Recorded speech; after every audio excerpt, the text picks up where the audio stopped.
Welcome to the place where we learn about and learn from the leaders in our field who are powering human creativity.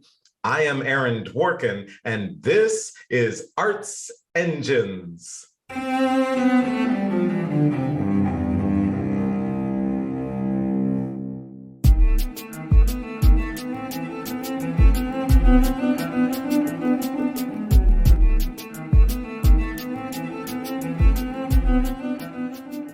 Thanks again for joining me here on Arts Engines.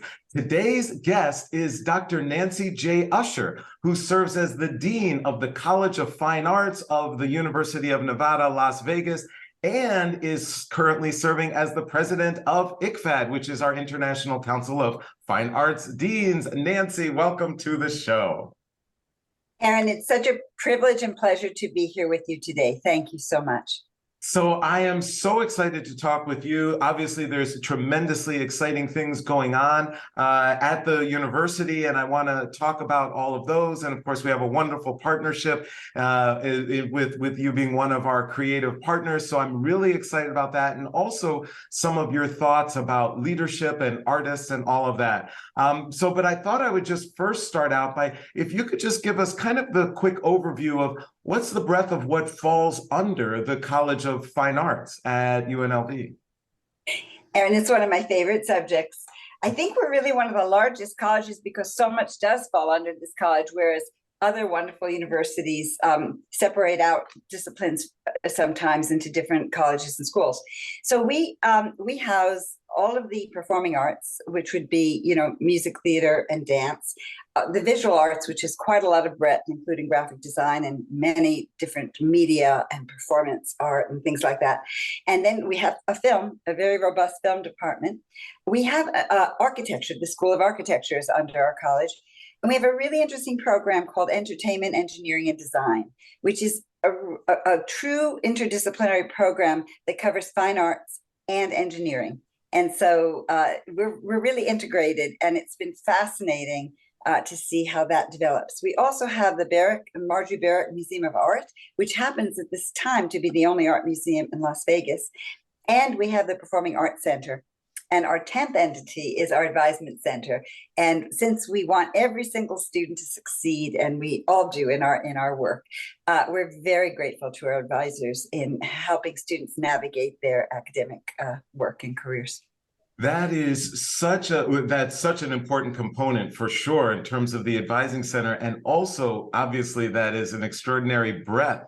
And one just kind of quick question that comes up, because I know so many institutions and we have so many of our fellow colleagues from a variety of schools and universities around the country who are tuning in, that a lot of times when we have that breadth, we can often become very siloed, and there's all these different parts. And I loved how you mentioned about the unique program that's combining really arts and engineering and all of that, which sounds great. And just wondering, just as kind of a leader, do you think about that? Do you have any of those challenges of siloing there, and any kind of key things that you do as a leader to try to build that connectivity across all of the arts?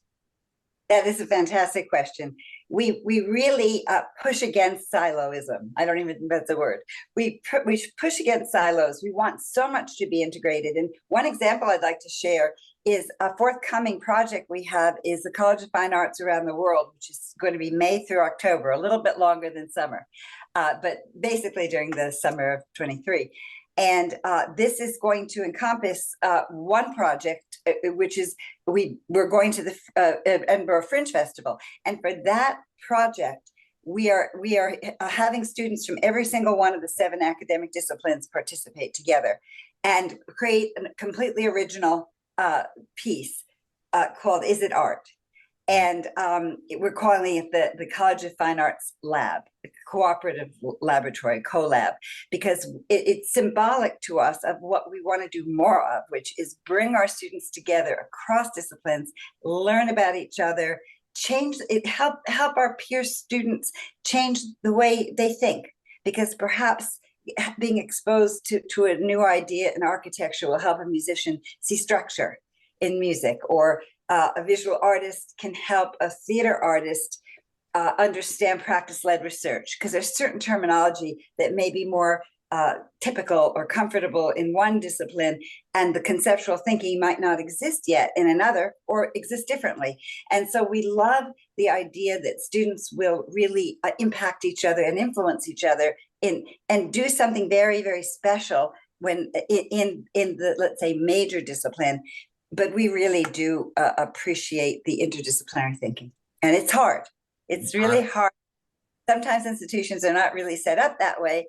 And so we have to very gently and politely push against conventions that are not a 21st century way of thinking for the future for the arts. That's what we do have a lot of discussion about this. That's awesome and absolutely incredible. And it's that combined with the breadth of impact that you're having is really, truly extraordinary.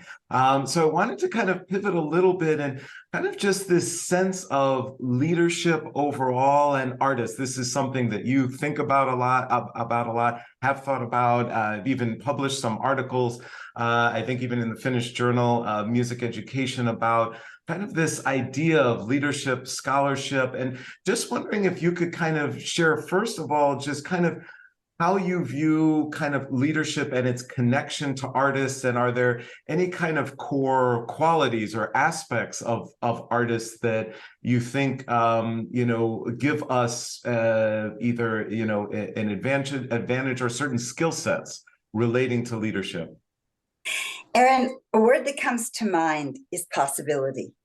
I think that artists have a creative advantage as leaders because they tend to see things that others don't see. And I admire you so much. And I admire your work on entrepreneurship. And this is really all connected because I think, you've done things that other people wouldn't have even thought of, such as this program and many other things in your career. And to me, that's a role model for the future for our students. First of all, to have the confidence and resilience and moxie and agency to try things out and fearlessly. And we know, I don't even know what the word failure means, because really a failure is just an opening to the next chapter, really. And so I think that artists have a tremendous creative advantage. And then one of the things I've written a bit about is that artist leaders, and I think all artists, if they choose to, have the potential to be very interesting leaders, or at least really work in that direction. And I think, there's sort of a natural openness to ideas, original thinking, and peripheral vision. And I'm particularly interested in the idea of peripheral vision because, we look straight ahead and we see what we see, but what's going on over here and over here that an artist might see but someone else might not. And I think that those are elements of success, the originality of what we're capable of when we look at possibility. I always like to think about what can I believe in teams and collaboration, and I think that much of what happens in life that's worthwhile and worthy it happens as a result of that. But I think of each individual as well.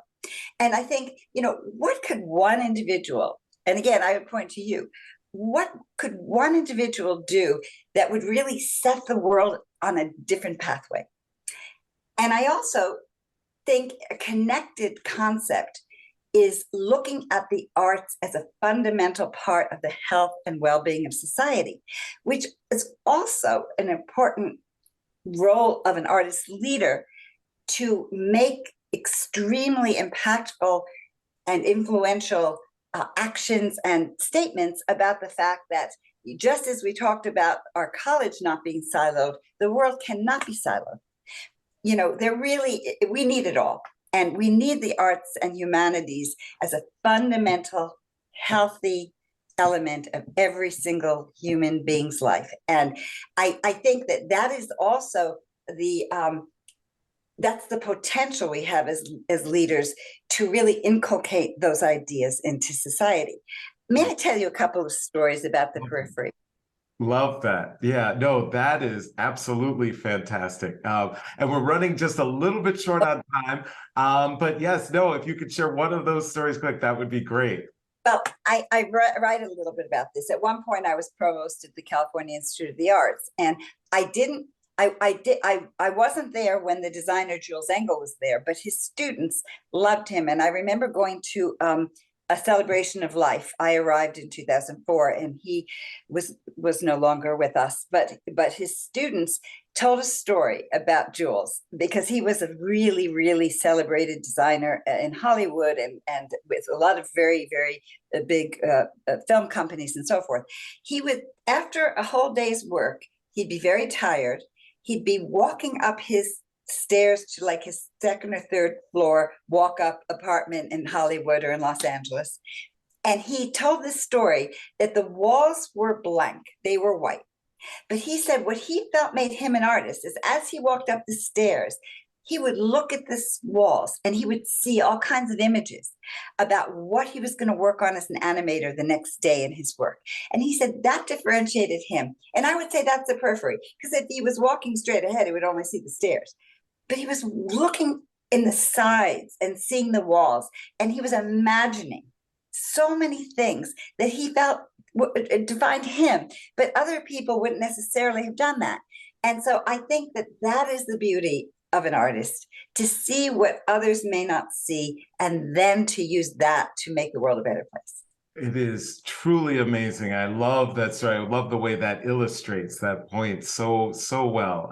And it's just amazing work. I have no doubt there are going to be people from our audience who are going to be reaching out to you to talk about this more, because I think it really is so important, and especially how you pull that to the broader society. Unfortunately, we are just about out of time, but I always like to ask from all of my guests, this work that you are doing and the breadth of what you oversee, there's got to be some tough days and all of that, and where there's some challenges that might even seem insurmountable. And just curious, from a leadership perspective, what do you do? Do you have any mechanisms or best practices that you utilize when there are overwhelming challenges that you face?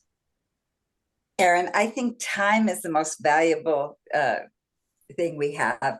And I wish that each day was at least 26 or 27 hours, because it's very hard. It's a struggle, a very happy struggle, to fit all the things that I would like to do into a day, a 24-hour day, a week, a month, a year. And so I think that is a struggle, but that is a good struggle because it helps us identify priorities. And we have to know what are the most important things to do to understand how we make progress. So I think we do struggle. I struggle. But struggle can be so positive because it helps us define the future. Wow. Dr. Nancy J. Uscher, you truly are one of the arts engines who is powering human creativity in our world. Thank you so much for being on the show. Aaron, it's been a great privilege and a pleasure. Thank you so much.